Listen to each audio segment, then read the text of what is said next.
안녕하십니까, 김한입니다. 이번 시간에는 청주교육대학교 특징과 2025학년도 수시 면접에 대해서 알아보겠습니다.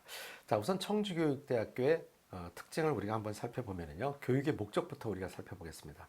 자, 교육의 목적 같은 경우에는 인간, 사회 뭐 이렇게 쭉 나왔는데, 이건 자세한 거는 여러분들이 화면을 퍼즈해 놓고 한번 읽어보시기 바라고요. 자, 핵심적인 것만 우리가 살펴보면요, 자, 국가 발전과 인류 교원에 기여할 수 있는 우수한 초등교원을 양성하는 것이다. 자, 그 다음에 교육의 목표도 여러 가지가 있어요. 볼 게 많이 있어요. 여기서 핵심적인 것만 우리가 뽑아보면요, 교육자로서의 투철한 사명, 전인적인 인성, 그 다음에 아동의 성장과 발달에 대한 깊은 이해, 연구 수행 능력, 그 다음에 책임과 봉사 정신, 그 다음에 지속적인 자기 개발과 혁신, 이런 것들을 목표로 해서 교육을 시키고 있다라는 거 꼭 기억하시고요. 제일 중요한 건 인재상이 되겠죠. 자, 인재상은 세 가지인데 이거 꼭 기억하시기 바랍니다. 자, 우선 인성을 갖춘 교육 실천가. 자, 인성이 좋아야 된다. 그리고 실천할 수 있는 사람이라야 된다는 것이죠. 창의적인 교육 전문가. 자, 청주교육대학에서는 창의성과 리더십을 좀 더 많이 보는 학교다라는 거 꼭 기억하시기 바라고요. 자, 시야가 넓은 교육 지도자. 다각도에서 바라볼 수 있는 교육 지도자여야 된다라는 부분이죠. 여기서 말하는 교육 지도자는 반드시 지도적인 부분만 아니라 조력자 역할도 포함된 부분이라는 거 꼭 기억하시기 바랍니다. 자, 그 다음에 면접에 대한 평가 방법을 우리가 살펴보면요. 자, 복수의 면접위원이 종합평가한다. 학교 생활기록부 등 수험생이 제출한 서류를 활용해서 평가한다. 면접 방법 같은 경우에는요, 개별 면접을 시행하면서 10분 동안 면접을 평가해요. 그래서 제출 서류를 참고해갖고 면접들이 질문을 하고 답변을 하게 되는데요. 청주교육대학교 같은 경우는 서류 기반 면접이기는 하지만은 면접에 평가했을 때 면접의 변별력이 상당히 큰 학교로 알려져 있죠. 자, 그러다 보니까는 실질적으로는 서류 전형의 점수보다도 면접의 점수가 한 2배 이상 차이가 나는 200점까지도 차이가 나고요. 400점 만점의 평가 기준에서 300점 이상이 나온 학생이 이 면접 방식이 만들어진 이후에 딱 한 명밖에 없었다. 자, 그렇다는 얘기는 면접 점수를 따기가 상당히 어려운 학교다. 그러다 보니까 1단계 합격한 학생들은 면접만 잘 보면 다 합격할 수 있다. 뒤집을 수 있다는 얘기죠. 1단계 점수가 좋지 않다 하더라도. 자, 이 부분이 청주교육대학교 특징이라고 또 볼 수 있겠습니다. 자, 그러면 평가 영역에서는 어떤 것들이냐, 종합적으로 평가하긴 하지만 세 개 영역을 보게 되면요, 교직, 인성, 적성 40%를 반영하고요, 창의적 탐구와 리더십 역량을 40% 반영한다. 아까 제가 말씀드렸죠. 청주교육대학교는 창의적 역량과 리더십을 좀 더 중점적으로 평가하는 학교다라고 제가 말씀드렸어요.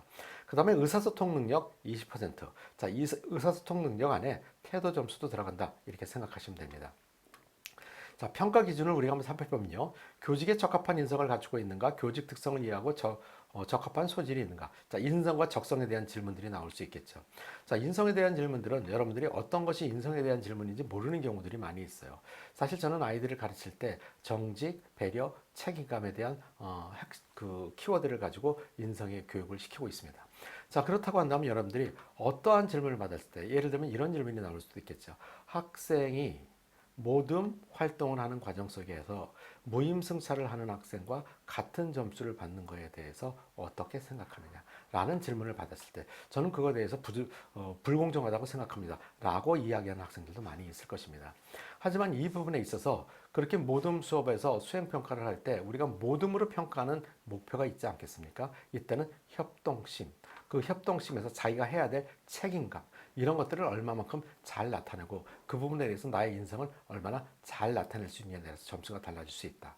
예를 들어서 불공정하다, 무임승차하는 학생은 점수를 주지 말아야 된다 라고 이야기하는 학생과, 자, 그 학생이 무임승차라는 것을 그대로 내버려 둔 것은 또 역시 우리 조 안에서의 본인의 책임이라고 생각하고 이 부분에서 본인의 책임도 있기 때문에 공통적인 점수를 주는 것에 대해서는 합당하다라고 이야기하는 학생이 있다면, 어떤 학생이 더 책임을 지는 학생인가, 어떤 학생이 인성을 더 갖춘 학생인가, 여러분들이 한번 생각해 보시기 바랍니다.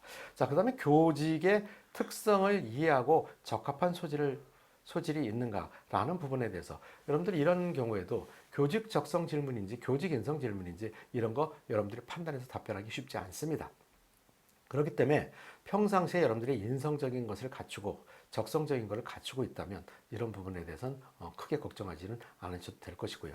자, 적성 문제 같은 경우는 여러분들이 한 생활기록부에 관련돼서 학생이 이러이러한 부분에서 활동한 부분이 있는데 수업 예를 들면 여러분들이 어떤 수업 계획표를 작성했다든지 아니면 그것에 관련돼 갖고 수업 실현을 해봤다든지 이런 거에 대해서 구체적인 질문을 통해 갖고 여러분들이 적성을 갖추고 있는지 또 이렇게 구체적인 교사의 활동이 아니다 하더라도 여러분들이 교사가 되기 위해서 어떤 노력을 했는지 자, 노력을 하는 과정 속에서 적성이 드러날 수 있는 답변을 할 수 있을 것이고요. 자, 이런 것들이 여러분들의 생활기록부마다 차이점이 있기 때문에 또는 과목별로다가 여러분들이 나타날 수 있는 활동 이런 부분을 통해 갖고 질문이 대상이 될 수도 있을 것입니다. 자, 그 다음에 창의적 탐구와 리더십 역량이라고 하는 부분은 창의적 체험활동 부분에서 여러분들이 질문할 내용들이 상당히 많이 있습니다. 거기서 리더십이 잘 드러난 학생도 있을 것이고요. 창의성이 잘 드러난 학생들도 있는데 자, 그러한 부분에 대해서 한 가지 이런 질문도 나올 수 있겠죠. 학생은 리더십을 갖추고 있다고 되어 있는데 스스로도 그렇게 생각하느냐. 자, 이 부분 여러분들 잘 생각해 보셔야 돼요. 잘난 척이 될 수 있는 답변에 대해서는 절대로 안 된다는 거 꼭 기억하시고 답변하시기 바라고요. 그 다음에 의사소통 능력 부분에서 자신의 생각을 명료하게 표현하며 소통할 수 있는가. 자, 이 부분에서 여러분들이 논리적인 답변. 보통 여러분들이 제가 찍은 영상 중에서 면접에 합격하는 방법이라는 영상을 한번 꼭 보시기 바랍니다. 거기에서 논리적인 답변으로 해서 5단 구성이라는 게 나오는데 이 방법을 가지고 표현하게 된다면 의사소통 능력이 잘 표현되는 학생이다 라고 점수를 딸 수 있다는 거 꼭 기억하시고요. 자, 그 다음에 여러분들이 청주교육대학교 특징 중에서 다시 한번 말씀드리면 면접의 변별력이 상당히 큰 학교이기 때문에 꼼꼼하게 준비하고 가시기 바랍니다. 마지막으로 김한 컨설팅에서는 교육대학교, 사범대학교 파이널 특강을 준비해놨습니다. 현장 강의와 인터넷 강의 두 가지가 있는데요. 자, 현장 강의 같은 경우에는 현장 강의 11월 15일부터 자, 학교별로다가 실시를 되는데 총 시간은 7시간에서 9시간 정도 학교별로 다 있습니다. 물론 학교에 따라서 기본 파이널과 그 다음에 심화 파이널로 나눠진 학교도 있습니다.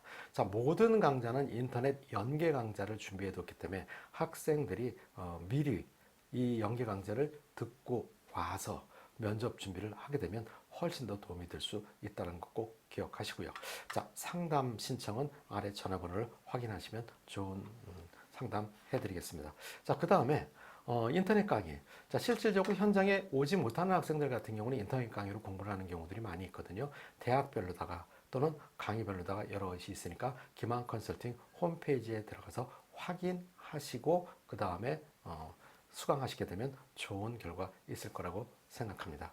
여러분 감사합니다.